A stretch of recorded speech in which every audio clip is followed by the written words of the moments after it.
ئەم کاتە و هەموو کاتێکی ژیانتان باش بینەرانی خۆشەویستی تەلەڤیزیۆنی کۆمەڵا لەگەڵتانین بۆ پێشکەشکردنی گەشتی هەواڵەکانی ڕۆژی دووشەممە سەرەتا سەردێری گرنگترین هەواڵەکان. پشتیوانی خەڵکی سنا لە خەڵکی هەرێمی کوردستان، پێکهێنانی گروپی حیزبوڵڵای کوردستان لەلایەن ڕۆژیمەوە لە هەرێمی کوردستان، سەپاندنی سزای زیندان بەسەر بەیان فەرەجوڵڵاهی لە سنا، کۆبوونەوەی کەمەندەمان لە بەردەم ڕێکخراوی بەرنامە و بودجە، سەپاندنی تۆمەتی نوێ بەسەر توماج ساڵحی، خۆپیشاندانی دەیان هەزار کەسی دژبەرانی فاشیزم لە ئاڵمان و فەرەنسا و ڕێپێوانی دژبەرانی شەڕ لە بێلژیک و سوید.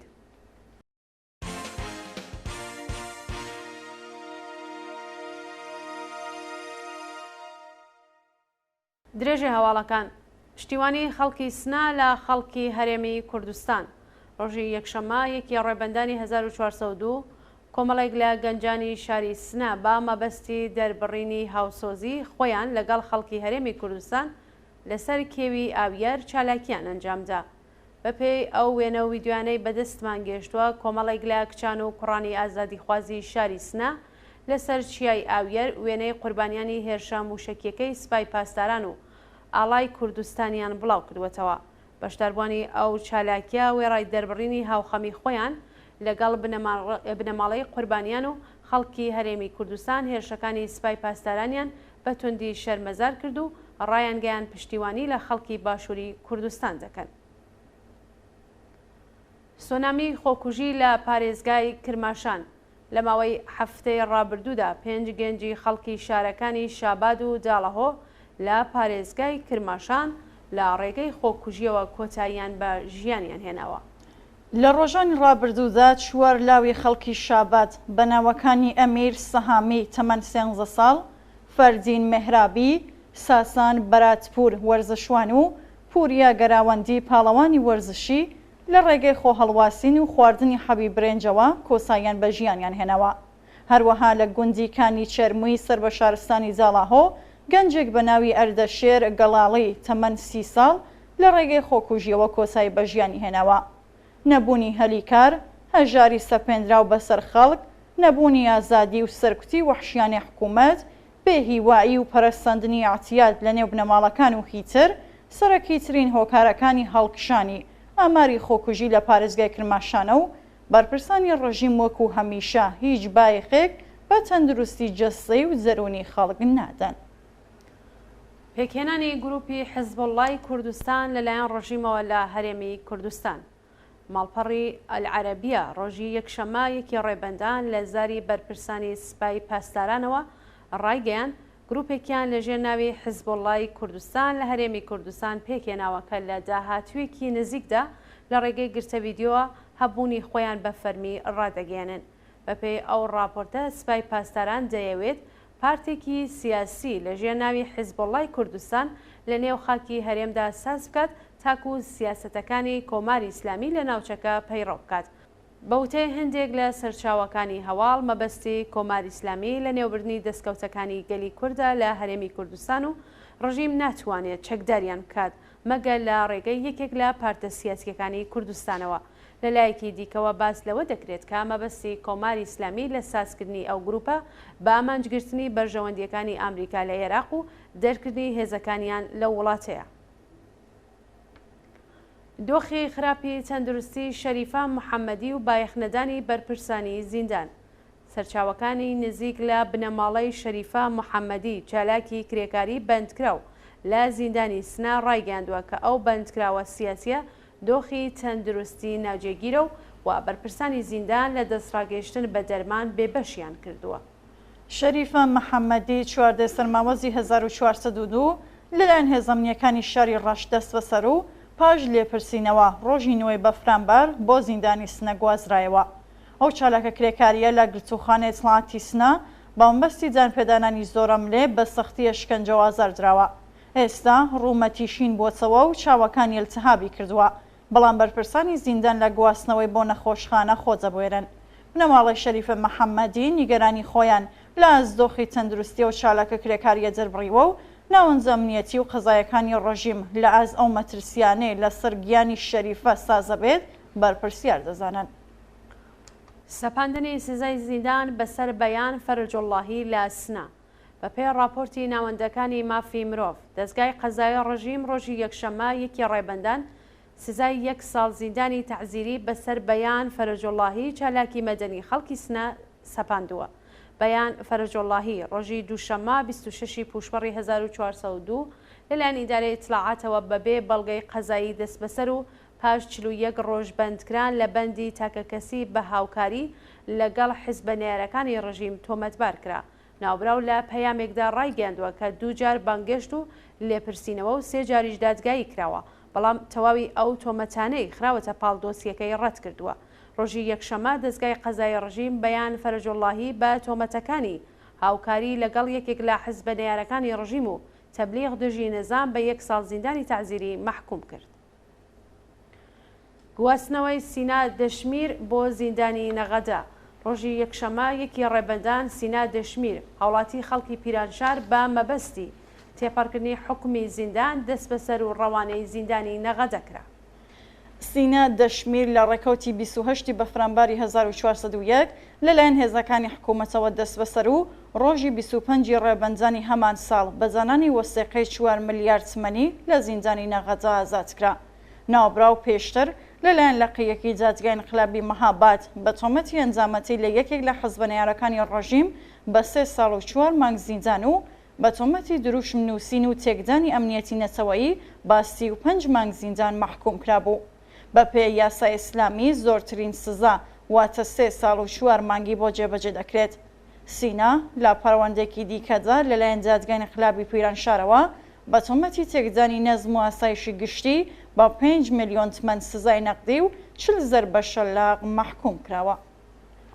کۆبوونەوەی کەمەندامان لە بەردەم ڕێکخراوی بەرنامە و بودجە. ڕۆژی یەکشەممە یەکی ڕێبەندان کەمەندامانی شارە جۆرە و جۆرەکانی ئێران بەپێی بانگەوازێک کە لە ڕۆژانی ڕابردوو بڵاوکرابووەوە وێڕای کەشوهەوای ئەمنیەتی لە بەردەم ڕێکخراوی بەرنامە و بودجەی تاران کۆبوونەوە.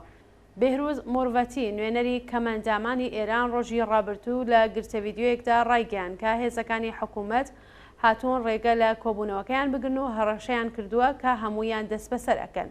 وێڕای ئەو دۆخە ئەمنیەتیە کەمەندامان لە بەردەم ڕێکخراوی بەرنامە و بودجە کۆبوونەوە و خوازیاری بەکردەوە دەرهاتنی یاسای 27 کەمەندامان، دابینکردنی ئیمکاناتی ڕەفاهی، ڕەخساندنی هەلی کار و زیادکردنی ئەو بڕەپارەیە بوون کە لەلایەن بەهزیستیەوە وەکو یارمەتی وەری دەگرن.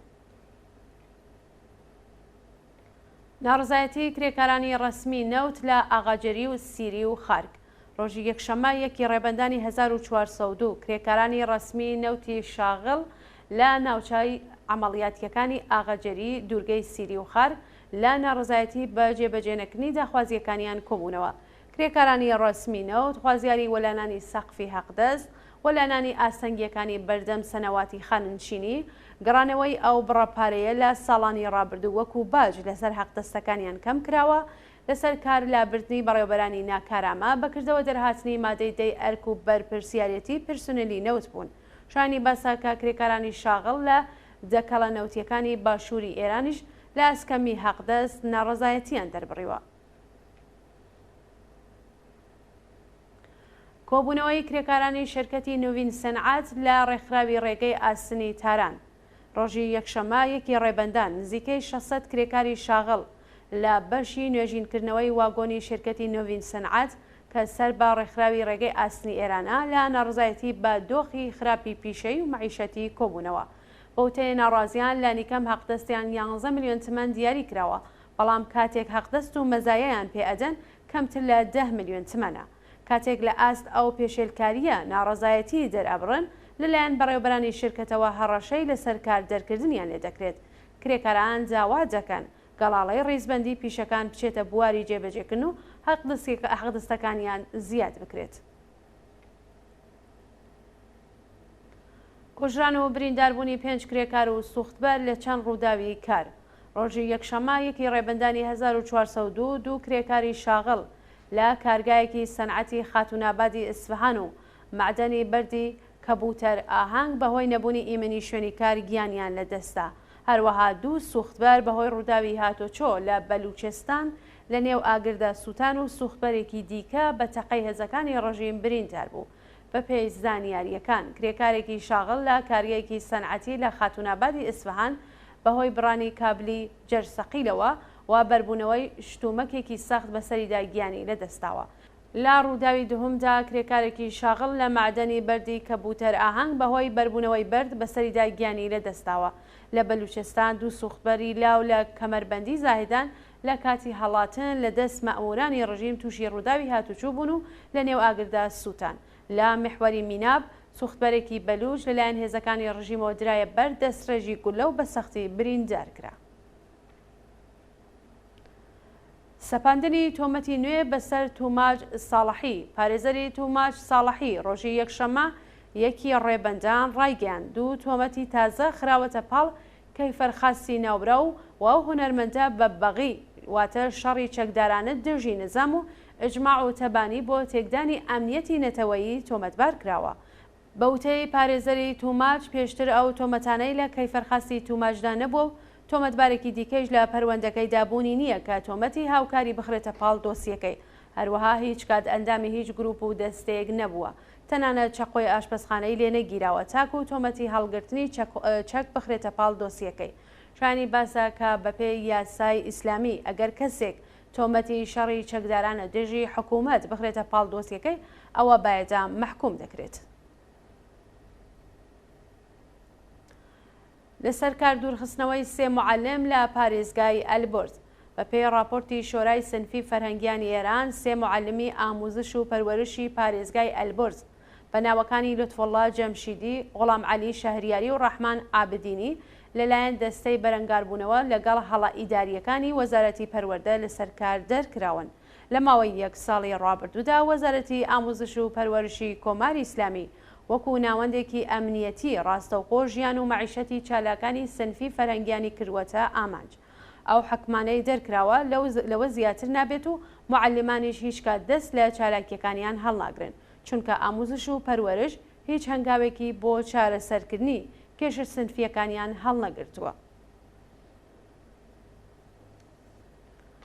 خۆپیشاندانی دەیان هەزار کەسی دژبەرانی فاشیزم لە ئاڵمان و فەڕەنسا. ڕۆژی یەکشەمە یەکی ڕێبەندانی 1402 دەیان هەزار شارۆمەندی ئاڵمانی و فەڕەنسەوی دژ بە لێدوانی ڕاستەوە تۆندواژوەکان بۆ دەرکردنی پەنابەران ڕۆژانە سەر شەقام و دژ بە فاشیزم دروشمیان بەرز کردەوە. پاش کۆبوونەوەی حیزبی ڕاستگەرای ئاڵمان لەگەڵ نێئۆنازیەکانی ئەو وڵاتە هەروەها بڕیاردانیان بۆ دەرکردنی پەنابەران شەپۆلێک لە ناڕزایەتی شار و شارۆچکەکانی ئاڵمانی کردەوە و لە 160 شار و شارۆچکەی فەڕەنسەیش دژبەرانی فاشیزم ڕژانە سەر شەقام و خۆپیشاندانی میلیۆن کەسیان بەڕێوەبرد. شانی باسە کە گروپە چەپ، فێمینیست و ئانارشیستەکان هەروەها لایەنگرانی فلستین بەشداری بەرینیان لەو ناڕزایەتیانەدا بوو.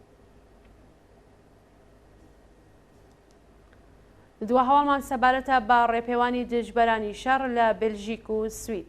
ڕۆژی یەکشەمە یەکی ڕێبەندان هەزاران لایەنگری فلستین لە وڵاتانی بێلژیک و سوید دژ بە جینۆسایتی فلستینیان لەلایەن دەوڵەتی فاشیستی ئیسرائیلەوە خۆپیشاندانیان کرد.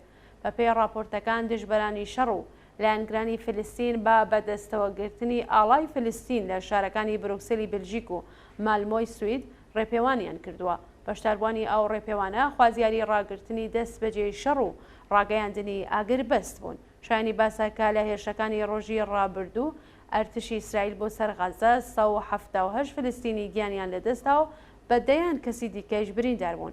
هەروەها باشووری لوبنان بە چڕی بردومان و تۆباران کراوە.